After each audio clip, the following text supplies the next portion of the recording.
Hello बच्चों, चलिए प्रश्न पढ़ते हैं। प्रश्न यह है कि 1.5 N H2O2 विलयन की आयतन सांद्रता है। तो सबसे पहले बात करें अगर इस प्रश्न में मुख्य अवधारणा की, तो देखो क्या होगी। मुख्य अवधारणा जो इस प्रश्न में होगी वो होगी H2O2 की आयतन सांद्रता ज्ञात करना। आयतन सांद्रता ज्ञात करना। तो देखो H2O2 का वियोजन कैसे होता है। H2O2 equals to H2O plus O2। बात करें संतुलित अभिक्रिया की तो कुछ इस तरह से होगी। तो देखो H2O2 का अणु भार कितना होता है अपने को पता है, 34।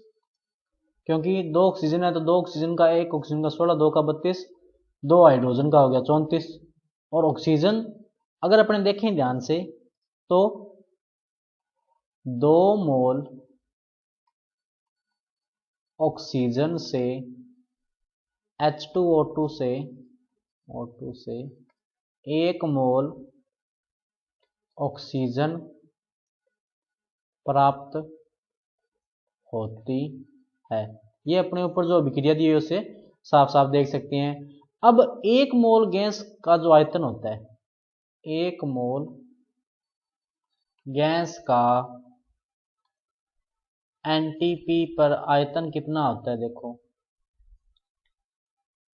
आयतन 22.4 लीटर।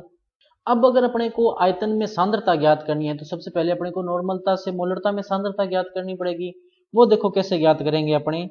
अब जो H2O2 का तुल्यांकी भार है, H2O2 का तुल्यांकी भार जो है वो देखो कितना होगा।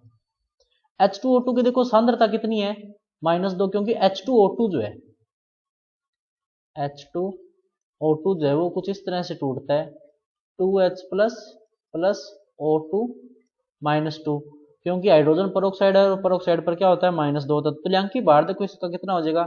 अणु का भार अपने अभी निकाला था, कितना था 34, और तुल्यांकी भार होता क्या, अणु भार बटे संयोजकता यानी 2, यानी तुल्यांकी भार कितना हो गया इसका 17 हो गया। अब अगर अपने को H2O2 की सांद्रता निकालनी है तो वो देखो कितनी हो जाएगी। ये सांद्रता ध्यान रखना आयतन में नहीं है, सीधी है, तो वो कितनी हो जाएगी 17। अब ये तो आया तुल्यांकी भार।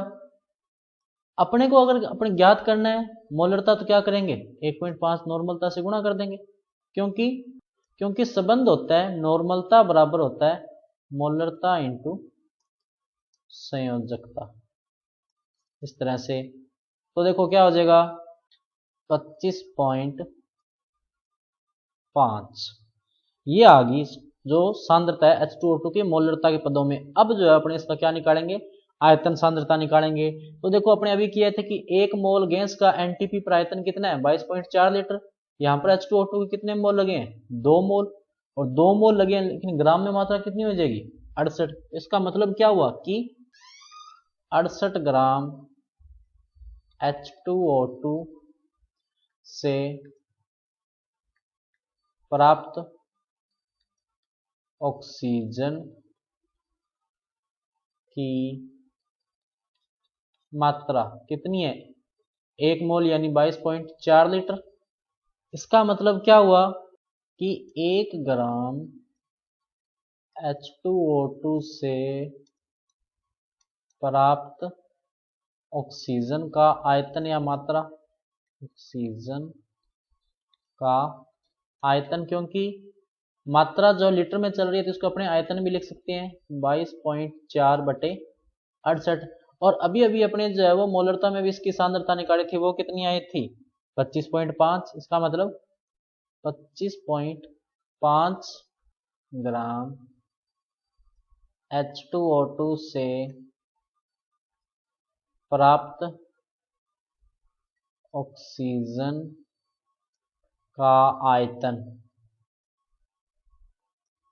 देखो कितना हो जाएगा 22.4 बटे 68 इंटू 25.5। ये देखो कितना आ जाएगा 8.4 लीटर। तो सही विकल्प क्या होगा? विकल्प नंबर सी। तो बच्चों ये था आपका उत्तर। मैं आशा करता हूँ आपको समझ में आया होगा। धन्यवाद।